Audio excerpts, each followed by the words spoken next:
Bismillahirrahmanirrahim. Assalamualaikum warahmatullahi wabarakatuh. Alhamdulillahirabbil alamin. Eh, kita bertemu lagi di webinar Likevers yang kelima. Pada malam hari ini tidak ada proyek kitab usul tafsir, akan tetapi kita akan terus berlanjut pada pemikiran-pemikiran orang orientalis, kritik dan bantahannya terhadap Al-Quran. Pada malam hari ini, insya Allah kita akan membahas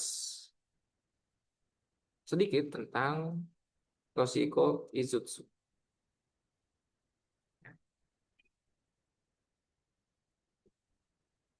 Ya.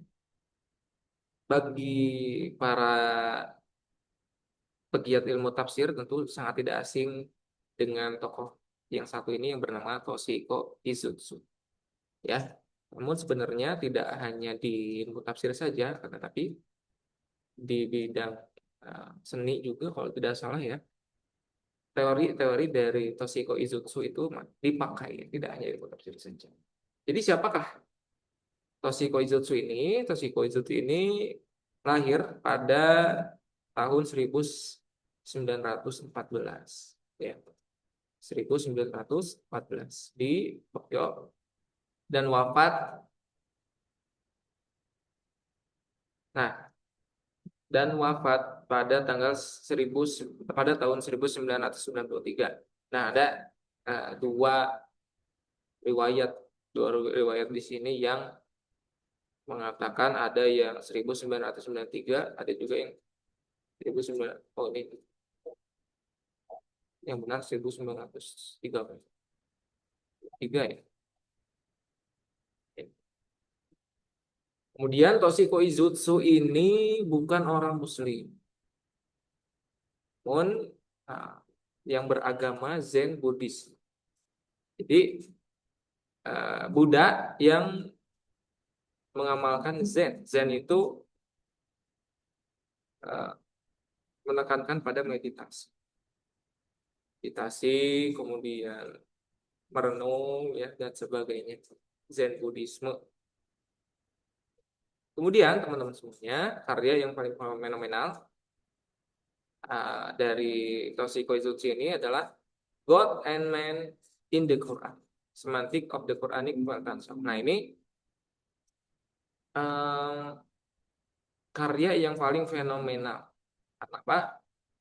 Karena banyak teori yang disampaikan atau dikemukakan oleh Toshiko Izutsu ini yang paling sering dipakai. Nah, ini dari buku ini, yaitu God and Man in the Quran.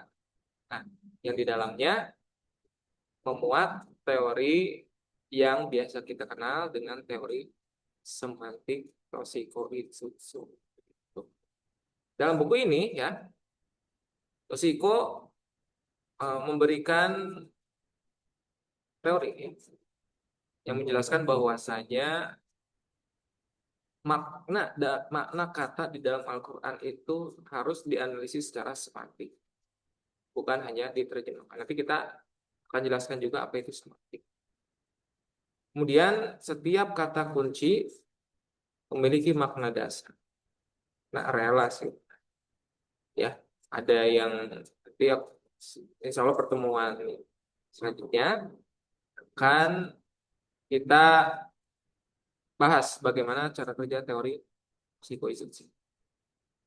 Nah, kemudian juga setiap makna kata itu punya relasi dengan kata yang lain. Misal, kata yang baik pasti punya lawan katanya. Misalkan takwa.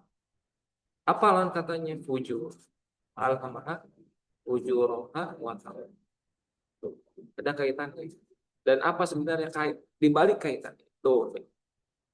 Kemudian makna kata dibentuk relasi dengan kata lain ya di medan semantik. Kemudian kata kunci memiliki sistem nilai Qur'ani. Maksudnya dalam apa? Dalam Weltan Saung ini. Jadi Weltan Saung dalam bahasa lain ya itu bisa disebut dengan world view, cara pandang. Cara pandang. Misalkan rohmah, Allah memiliki sifat penyayang. Bagaimana cara pandangnya nanti akan jelas.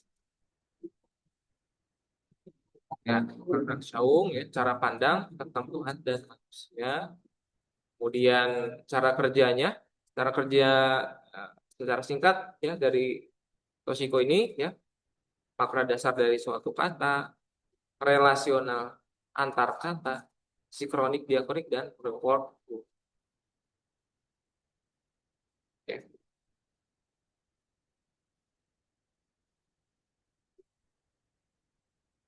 ini yang secara apa? Secara isi dari garis besar isi dari buku ini. Nah, Toshiko Izutsu ini berbeda dengan orientalisme yang lainnya karena Toshiko berpandangan bahwa Al-Quran itu otentik atau original dari Allah Subhanahu. Karena seperti tokoh-tokoh yang telah kita bahas sebelumnya, banyak yang beranggapan bahwasanya ada campur tangan Nabi Muhammad dalam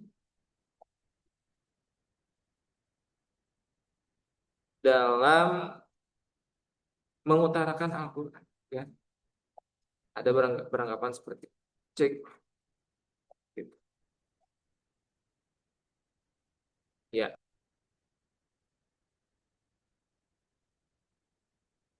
cek, cek.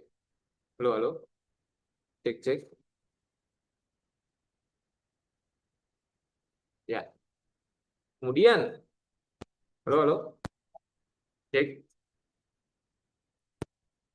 cek, cek, cek. Halo, halo,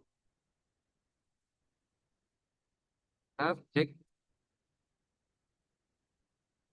Saya akan sedikit membahas ya apa itu teori semantik secara sederhana ya, atau yang biasa dipahami dengan tanda semantik itu yang kalau kita di mata kuliah biasanya diutarakan oleh Ferdinand de Saussure begitu ya. Apa itu semantik? Ilmu yang mempelajari makna kata. Nah, secara sederhananya lah ya. Contohnya bintang.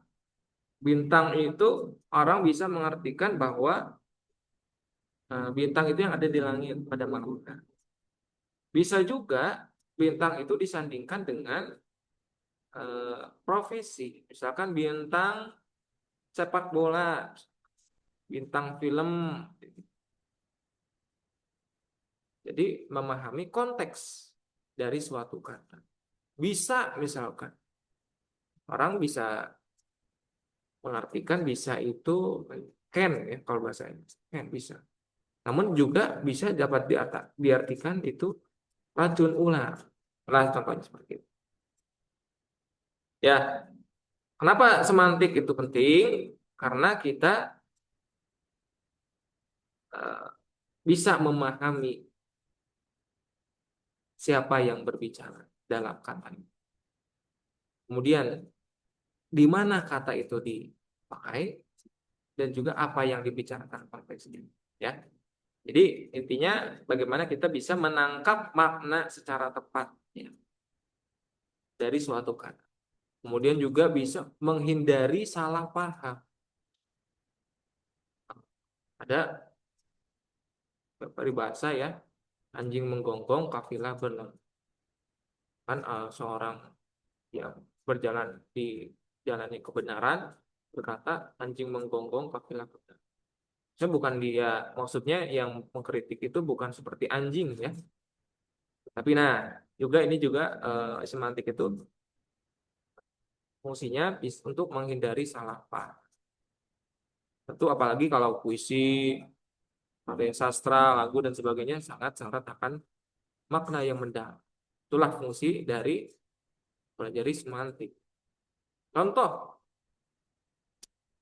mari kita hadapi masalah ini dengan kepala yang dingin. Jadi bukan kepalanya seperti es batu ya, tidak hangat, tetapi dengan sabar maksudnya. Mencuri itu panjang tangan. Jadi bukan tangannya yang panjang, tapi curi. Jadi kata misalkan tinggi hati, bukan tubuhnya yang tinggi ya, tapi sombong. Maksudnya suatu kata bisa kita pahami secara harfiah, tekstual, atau biasa kontekstual. Contoh lah ya, contoh teori Toshiko Izutsu. Atau besok, pekan depan ya. Itu teori semantik secara sederhana. Ada juga orang yang mengkritik kepada Toshiko Izutsu ini. Yang pertama dari Khalid Abdurrahman Al-An yang menyatakan bahwa seorang penafsir itu harus memiliki beberapa kriteria. Harus memiliki beberapa kriteria. Misalnya kriterianya bisa memahami hadis, bahasa Arab, nahwu, sorof, istiqok ya, istiqok, balaghah, qiraat, asbabun nuzul dan sebagainya. Jadi seorang penafsir itu harus punya kriteria itu, kalau tidak punya nggak boleh ya. Kemudian Al-Farmawi yang dikenal dengan teori Al-Maudu'i ya, teori Maudu'i menyatakan harus juga memenuhi beberapa syarat. Apa saja? Berakidah yang benar. Ya. Nah, yang paling eh, dikritik kepada Toshiko Izutsu ini kan beliau ini seorang non-muslim yang sebenarnya tidak punya otoritatif untuk menafsirkan Al-Quran. Ya, yang paling besar kritikannya. Dari Abdullah Said ya berpendapat bahwa non-muslim tidak punya otoritas menafsirkan Al-Quran. Sebagaimana kita ketahui bahwa Toshiko Izutsu ini beragama Buddha. Kemudian Fazlur Rahman yang kita kenal dengan teori double movement, ya, kritik bahwa Toshiko Izutsu ini eh, apa ya, terbercita tinggi itu seperti dari muka, kalau bahasa kasarnya gitu. Karena tanpa pendekatan sejarah, kan Fazlur Rahman sangat dikenal dengan double movement, pendekatan sejarah kita tidak bisa adil terhadap konsep penafsiran Al-Quran. Kemudian dari Harry Patin beranggapan kalau Toshiko Izutsu ini tidak memadai secara historis lagi karena mengabaikan peranan sejarah di dalam mempengaruhi perubahan makna. Karena tahun sekian dengan tahun sekian katanya sama namun pemahamannya bisa beda.